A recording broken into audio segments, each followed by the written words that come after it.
The CPU, which stands for Central Processing Unit, is the most important component in your computer because, as the name implies, it processes all your digital files. Hello and welcome to the Cerise Show, the show that's dedicated to computer hardware for digital content creators, whether they are photographers, videographers, architects or engineers, and I am your host, Regis Menser.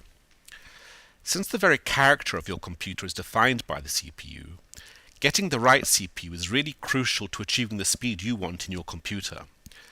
A CPU that's too slow means you might spend a lot of time waiting for things to happen, while a faster CPU can be very expensive and will have power that you will never use. So, what we are going to do in the next 5 minutes or so is take a basic look at CPU architecture, and once you have this information, you will have a much better idea of how to make an informed decision when choosing your CPU. What you see right now is a CPU, and the piece of metal with the Intel name stamped on it is called the heat spreader, and this dissipates heat when the CPU is working. When you take away the heat spreader, this is what you see.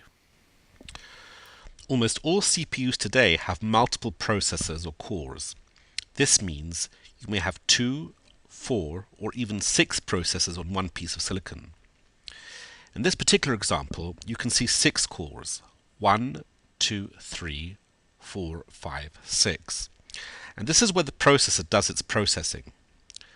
This area here is the cache, and this is where the CPU stores data that it will use in the short term.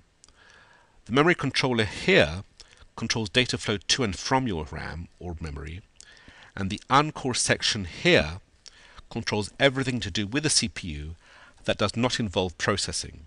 For example, the voltage at which the CPU operates, the frequency, etc., etc. This is a graph of the transcoding times it takes for different CPUs to transcode the same file from MPEG-2 format to H.264 format. And you can see this graph, which is constantly being updated on the Cerise.com website, under CPU chart on the navigation bar. The video file that is being transcoded here is actually the film The Battle of Britain.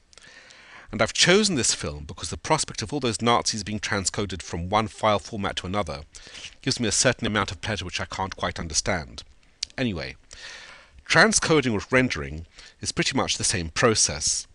You are basically changing a file from one format to another. And I'm highlighting this process because video transcoding is pretty much the most arduous task a processor has to perform. So this will give you a good idea of just how powerful and capable a CPU is.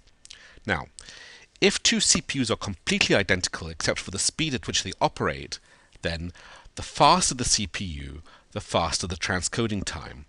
No real surprises there. But just take a look at this. Over here, we have a 12-core CPU operating at 2.93 GHz, which is able to transcode the same file 15% quicker than a 6-core CPU operating at 3.33 GHz. And this highlights something to which I alluded to earlier, that in highly multi-threaded programs that will use all the cores on a CPU, such as video rendering, cores are more important than speed, because I need those cores to actually transcode and process those files more than the actual speed at which the processor works. Now, if you look at two CPUs here, numbers 1 and 5, this is even more highly emphasized, because although both CPUs are operating at roughly the same speed, the 12-core CPU is able to transcode the same file in almost half the time of this 4-core CPU here. Because again, for highly multi-threaded processors, cores are more important than speed. And here we see how hard a CPU and all those cores are working as it renders a video. Now you can see that each core or processor is transcoding the file and that it's working at pretty close to 100% or flat out to render this file. So obviously, the more cores that are available, the faster the rendering will take place. And rendering in general is an example of a highly multi-threaded application. This means the application can take full advantage of the multiple cores available. What actually happens during transcoding or rendering is that the operating system breaks up the file into what are called threads and then feeds those threads into the CPU. Now this particular CPU has what Intel calls hyperthreading, This is very simple to understand. It means that each processor or core is able to process two threads simultaneously. And since this particular CPU has two physical cores, and each core can process two threads simultaneously, we have 2 times 2, or 4 threads being processed. And this is what these 4 graphs here show. Thread 1, thread 2, thread 3, thread 4. Now, video editing programs such as Adobe Premiere Elements and EDS, and even Microsoft Excel since 2007, are examples of highly multi-threaded applications.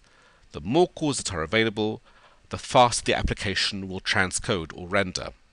While video programs like Cyberlink PowerDirector and Adobe Premiere Pro use the video card to do their rendering, and Premiere Pro uses specific video cards, and this will be covered in a future blog.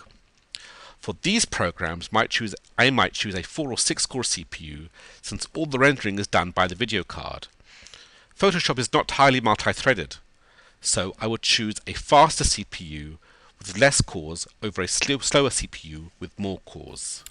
So, to sum up, if a program is highly multi-threaded, then cores are more important than speed.